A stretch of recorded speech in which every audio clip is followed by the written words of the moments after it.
সবচেয়ে গর্বের বিষয় হচ্ছে বিশ্ববিদ্যালয় আমার প্রত্যেক সম্পত্তির উপর, ঠিক কিনা? আমরা হচ্ছি বিশ্ববিদ্যালয় এবং বিশ্ববিদ্যালয়ের পার্শ্ববর্তী এলাকার মালিক। চট্টগ্রাম বিশ্ববিদ্যালয়ে টানা সহিংসতার রেশ না কাটতেই আবারও নতুন বিতর্ক।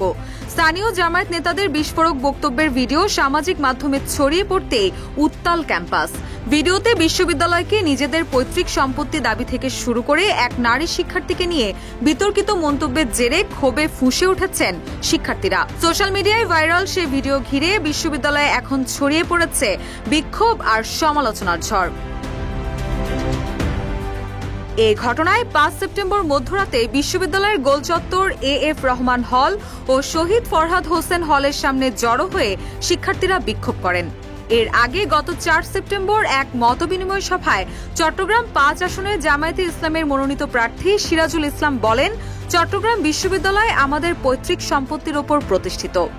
আমরা চট্টগ্রাম বিশ্ববিদ্যালয় ও পার্শ্ববর্তী এলাকার মালিক। আমরা জমিদার, আর জমিদারের ওপর কেউ হস্তক্ষেপ করবে এটা আমরা মেনে নেব না। আমরা জমিদার, ঠিক কিনা? জমিদার উপর কেউ হস্তক্ষেপ করবে এটা কি আমরা মেনে নিতে পারি? কখনো না। ওয়ালটন এখন দেশের সীমানা পেরিয়ে পৌঁছে গিয়েছে 50টিরও বেশি দেশে। ওয়ালটন, ঘরে ঘরে বিশ্বজুড়ে। তিনি আরো বলেন, এই বিশ্ববিদ্যালয় আমাদের বুকের ওপর। আমরা এই জায়গার মালিক, তাই অন্যায় কিছু মেনে নেব না। আমাদের সম্মান করতে হবে।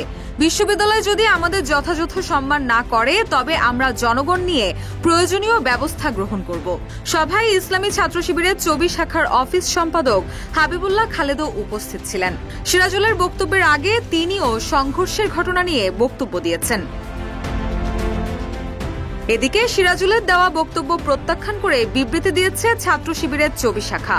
একই সঙ্গে ওই সভায় ছাত্র শিবির নেতা হাবিবুল্লাহ ঘটনার প্রকৃত সত্য তুলে ধরতে পারেননি জানিয়ে শিবির দুঃখ প্রকাশ করেছে। অন্যদিকে সভায় জামায়াতের চবি শাখার আমির অধ্যাপক ডক্টর হাবিবুর রহমান বিশ্ববিদ্যালয়টির এক নারী শিক্ষার্থীকে নিয়ে বিরূপ মন্তব্য করেছেন। একই সঙ্গে দারোয়ান দ্বারা ভুক্তভোগী ওই নারী শিক্ষার্থীকে মারার ঘটনাটি কোনো অন্যায় নয় বলে জানান তিনি।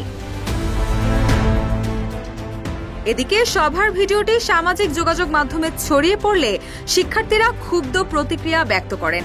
এক পর্যায়ে এর প্রতিবাদে বিক্ষোভ মিছিল করেন তারা। এ সময় তারা ছবি নিয়ে জমিদারি চলবে না, চলবে না, সন্ত্রাসীদের দালালেরা হুঁশিয়ার, সাবধান, আমার ভাইয়ের রক্ত বৃথা যেতে দেব না ইত্যাদি স্লোগান দেন।